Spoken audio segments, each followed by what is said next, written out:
এবং সঙ্গে মোহনবাগান এগিয়ে গেছে, যেটা বলছিলাম খুব দ্রুত। খেলোয়াড় ময়দানে অনেক দিন হয়ে গেছে, এটার প্রয়োজন নেই সুদীপ্ত। হুগলি চন্দননগর থেকে তার উত্থান। আজকের ম্যাচ অফিসিয়ালরা একদম তৈরি, তারা রেফারির বাঁশি থাকবে বিমলেন্দু মণ্ডলের মুখে এবং শুভ হাত মিলিয়ে নেওয়া। মাঠের মধ্যে আশা করা যাক যে থাকবে।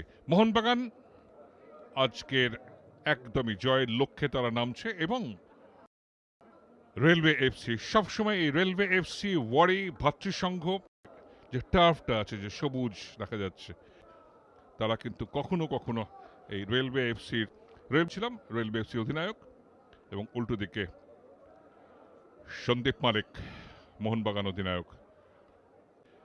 এবং এই মুহূর্তে রেলওয়ে এফসি দল দেখতে পাচ্ছেন অনির্বদ্ধেই নেই, এবারে অপরিবর্তিত। যে দলটা কালীঘাট তার মধ্যেই খেলা হবে। শুরু হয়ে গেল বেরুন জার্সিতে মোহনবাগান, আর উল্টো দিকে হলুদ এবং সবুজের আভাস লাগানো যে জার্সি, সেটা লিবান কাস্টানা এবং সালাউদ্দিন। অত্যন্ত ইম্পর্টেন্ট হবে লং বল, একদম শুরু থেকে আক্রমণ, এবং সেই জায়গাটায় সবসময় গতি বাড়িয়ে ঢোকার চেষ্টা করবে। মোহনবাগানের আক্রমণ আসছে, বিপদ হতে পারে। গোলমুখী ছিল, টাচটায় সেই পাওয়ারটা জেনারেট করতে পারেনি, ফিরতে পারে সালাউদ্দিন। দুর্দান্ত গোল! মোহনবাগান এগিয়ে গেছে, যেটা বলছিলাম খুব দ্রুত তাদের প্রয়োজন। সেই গোলটা এসে গেছে অধিনায়ক সন্দীপ মালিকের পা থেকে। সেকেন্ড বল দলকে এগিয়ে দিয়েছে।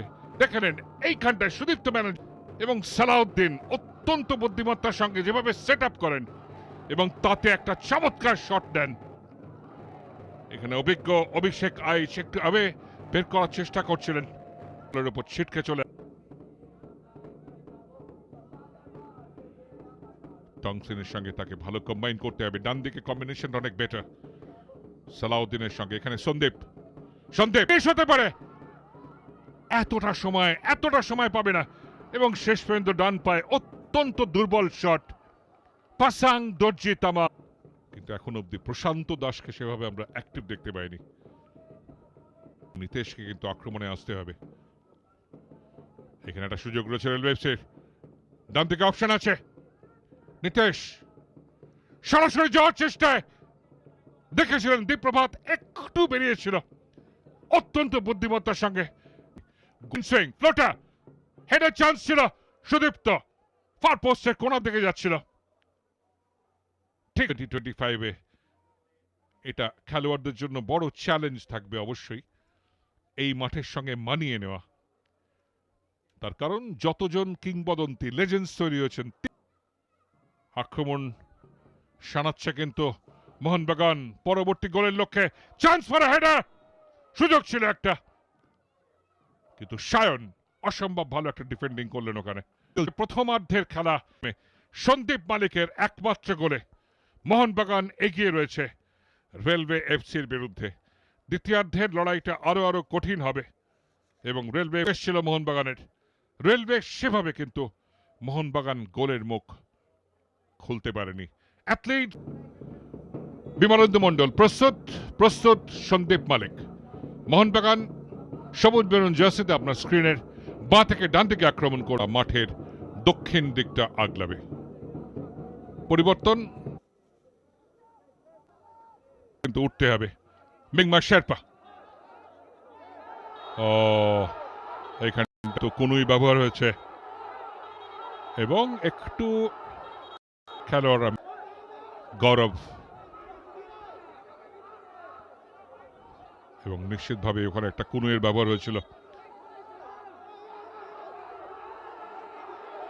অধিনায়ক সুদীপ্ত ব্যানার্জি, তোমাকে মাথা ঠান্ডা রাখতে হবে, তুমি অত্যন্ত অভিজ্ঞ খেলোয়াড়, ময়দানে অনেক দিন।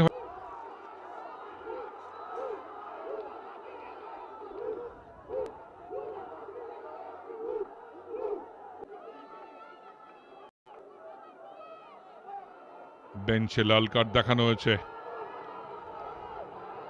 এবং কোথাও ওকে সালাম এবং যেটা মোহনবাগান দাবি করছে যে সুদীপ্ত ব্যানার্জিকে লাল কার্ড দেখাতে হবে। এখানে আরেকজন অফিসার রেলওয়ে লাল কার্ড দেখানো হলো এবং লাল কার্ড, যেটা আমি বলছিলাম যে যেভাবে সুদীপ্ত চ্যালেঞ্জ করতে গেছিল এবং এরপরে আবার রেফারিকে চক্রর কাছে উলুবেড়িয়া স্টেডিয়ামে কাস্টমসের কাছে হেরে যায়। মোহনবাগান তাদের পরিচিত সবুজ মেরুন জার্সিতে, সন্দীপ মল্লিক দলকে লিড করবে এবং উল্টো দিকে কলকাতা ময়দানের আরেকটা অত্যন্ত পরিচিত sliding challenge.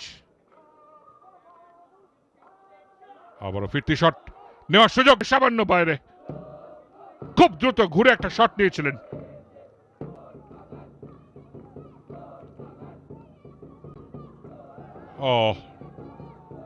Referee play on বলেছেন, সামান্য একটা ধাক্কা ছিল। পজিশন রেখে খেলার চেষ্টা লাগছে। পাসাং দর্জিতে বাং, চান্স ফর আ হেডার, এইখান থেকে বাইরে কিভাবে মারা যায়, সুযোগ নষ্ট হলো।